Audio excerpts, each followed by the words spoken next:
Today we're going to be turning all of this into this. This is a giant LED box. I review chairs here on this channel, and I really wanted to find a way to utilize these chairs in the backdrop to really showcase them and make the backdrop look really pretty. Now, I am a woodworking dummy, and I don't have access to a workshop. I don't have a big place where I can sand and paint and all that stuff, so I wanted to minimize that work, and I managed to do so. So all you need for this is pretty much a staple gun and a pair of scissors and maybe a squeegee for a vinyl wrap, which I'll refer to later, but that's all you're going to need. And I did pay a slight premium, but compared to doing it with raw wood, this is not going to be that much more expensive. Now, because of the sheer size of what I'm building, it is going to be a little bit more pricey, but if you were to size down and scale down, it's going to be significantly cheaper for you. Case in point, this acrylic panel is 3 foot by 3 foot. This thing cost me $60 alone. However, if you were to do a smaller box, let's say a 1 foot by 1 foot, a 12 by 12 box for sneakers or memorabilia or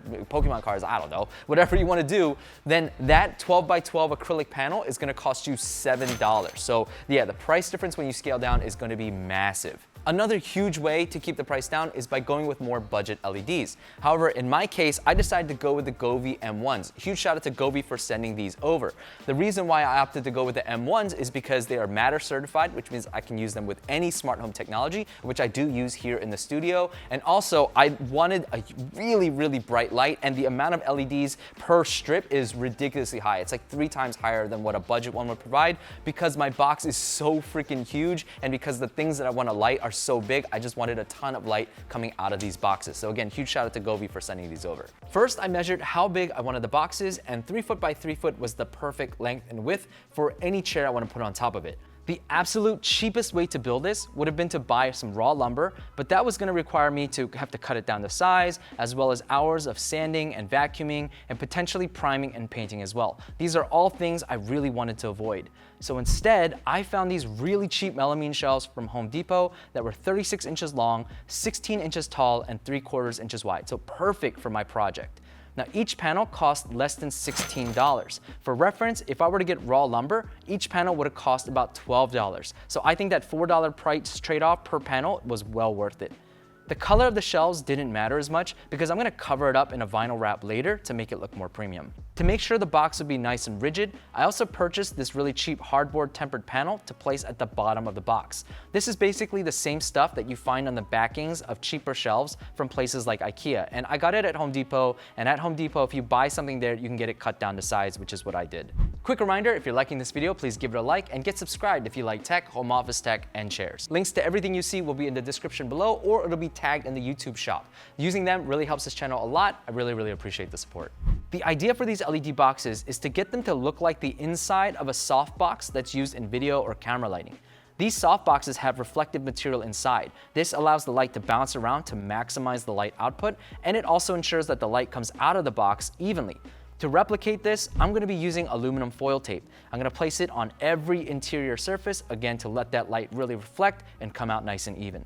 Now that every surface is as shiny as my forehead, I'm going to go ahead and assemble the box. I decided to use a nail gun to join the shelves together instead of screws because I didn't want to miss and have screws protruding outside of the side of the box.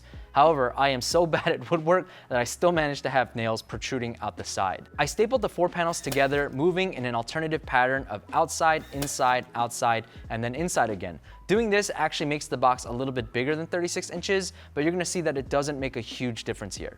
Then I got some nails and I hammered the hardboard to the bottom of the box. I actually tried to use the staple gun for this, but the hardboard is so thin that the staple just ended up shooting right through the hardboard. I only nailed the 4 corners of the hardboard, and this is so that I would have a bit of flex on the hardboard bottom to be able to pass any wires for the LED lights later. To really take this project to the next level and make it look really premium, I bought these vinyl wraps. You can definitely vinyl wrap each piece individually before you staple it all together or screw it in together, but then it doesn't look like one solid block. To help with this, I bought a little tint kit because it came with everything I needed, which was a squeegee and a really sharp blade. Also, I wasn't sure if I wanted the bases to look like marble for more of a bougie look or like concrete for more of a rustic look, so I ended up buying both. I'd love to know your thoughts. Which one do you guys like better? Because my boxes are so big, having a friend help with this vinyl wrapping process made it so much easier. If your box is smaller, you can definitely get away with doing it yourself. With the marble vinyl covering, because my corners aren't flush, because there's that little hangover from the inside-outside process I did, with the marble one, you can see that in every single side. However, the concrete wrap ends up covering that a lot better. Wrapping this with vinyl was definitely the hardest part of this entire build. Mine are not perfect, but because it's gonna go on a set, all I needed was one above average side. If you're doing this at home and you wanna make it look great, just a quick lesson learned is that on the top part, whatever the top of your box is gonna be, you just want a tiny bit of vinyl overhang so that you can easily just cover whatever remains on the lip of that top. You can leave the rest of the overhang on the bottom because that's really easy to cut off. You just rest your blade against the edge of the box and slowly bring it through and it should cut all that off. But if you have way too much overhang on the top of the box, it's gonna be really hard to get rid of that and make sure that wrap is flush on the top of your box. It's now time to attach the LED lights. If you go with the Govee M1 lights like I did, you can just leave everything inside of the box and run a single cable out to plug into an outlet.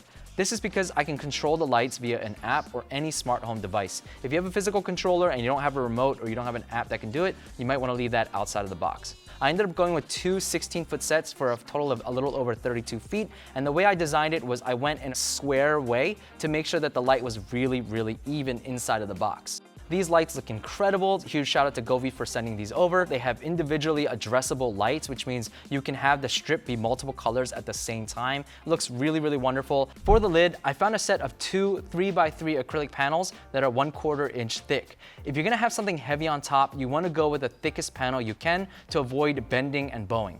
1/4 inch was perfect for my use case as I didn't notice significant bowing even when I put pretty heavy chairs on top. One slight downside here is that the boxes ended up being a bit bigger than 3'3", so the acrylic panel doesn't sit flush with the edges, but you still have more than enough contact so that it never feels like it's gonna fall in and collapse. There's also plenty of room to drill these down. I personally am going to leave these on top without screwing them in case I ever need to access the inside to change something inside. Now, I bought some diffusion fabric to put on top of the box to help diffuse and soften that light that's coming out of the box. But then I realized that the acrylic panels came with this kind of frosted protective covering. And when I put it right on top just to see what it looked like, it actually looked really, really good. But there were two layers. There's one on the top and one on the bottom. And because I wanted more light to come out, I actually removed one of the frosted protective layers so that there's only one protective layer on the bottom. And I think the look of this looks awesome. It softens the light and it just makes the light look so much better than when putting a diffusion fabric on top. The grand total to build one of these boxes cost just over $340. Now, before you freak out about that price, it's for two main reasons. It's the size of the box and also the LEDs used here. Initially, I was planning on using much cheaper LEDs that probably would have cost about $40 to $50, but Govee offered to send their LEDs, and if you use the Govees in something like this, it will cost you about $70 to $80 per strip of the M1. Now, the second reason why the cost again is so high is because of the sheer size. This is a 3 foot by 3 foot by 16 inches high, and just because, especially like this acrylic panel on top, this 3 foot by 3 foot is gonna run you about $60. If you scale this thing down, it's gonna be significantly cheaper. Let's say 1 foot by 1 foot, that acrylic panel is only gonna cost you around $7. I think these look pretty damn good, but I'd love to know in the comments how you guys would make adjustments and changes to make this thing even better. Also, I'd love to know, do you like the cement look or the marble look? Until next time, everybody, stay safe, and as always, stay honest.